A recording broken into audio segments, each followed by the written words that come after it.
1974ஆம் ஆண்டு சென்னையில் பிறந்த விஜய் தனது 10வது வயதில் குழந்தை நட்சத்திரமாக தமிழ் திரைத்துறைக்கு அறிமுகமாகின்றார். அதாவது 1984ஆம் ஆண்டு வெற்றி என்ற திரைப்படத்தில் தான் அவர் முதலாக நடித்திருந்தார்.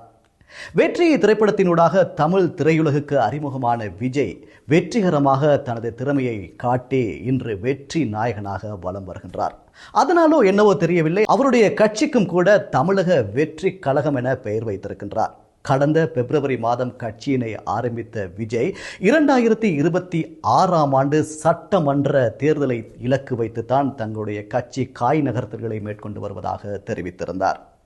கட்சி தலைவராக பொறுப்பேற்ற பின்னர் அவர் சந்திக்கின்ற முதலாவது பிறந்தநாள் கொண்டாட்டம் அவருடைய 50வது பிறந்தநாள் கொண்டாட்டம். ஆகையினால் அவருடைய கட்சி தொண்டர்கள், ரசிகர்கள் எல்லோரும் ரொம்ப ரொம்ப ரொம்ப சந்தோஷமா இந்த பிறந்த நாளை கொண்டாடுவதற்கு காத்திருக்கின்றார்கள்.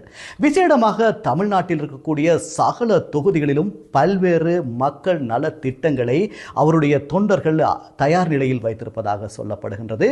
எனவே இந்த கொண்டாட்டம் சிறப்பான ஒரு பிறந்தநாள் கொண்டாட்டமாக காணப்பட போகுது அப்படின்னு சொல்லித்தான் அவருடைய ஆதரவாளர்கள் தெரிவித்து வருகின்றார்கள். விசேடமாக அன்னதானம், இரத்த தானம், கண்தானம் உள்ளிட்ட பல்வேறு வகையான வேலை திட்டங்களை அவருடைய பிறந்த நாளில் செய்ய இருப்பதாக சொல்லப்படுகின்றது. இப்படியாக சினிமா துறையில் வெற்றி நாயகனாக வலம் வரும் விஜய் அரசியலிலும் வெற்றி நாயகனாக வலம் வருவாரா என்பதையெல்லாம் பொறுத்திருந்துதான் பார்க்க வேண்டும். என்றாலும் அவருடைய அரசியல் பயணம் வெற்றிகரமாக அமைய வேண்டும் என நாம் எமது வாழ்த்துக்களை தெரிவித்துக் கொள்கின்றோம். அதே போன்று 50வது பிறந்த நாளை கொண்டாடும் விஜய்க்கு எமது மனமார்ந்த பிறந்த நாள் நல்வாழ்த்துக்களை தெரிவித்துக் கொள்கின்றோம். நன்றி, வணக்கம்.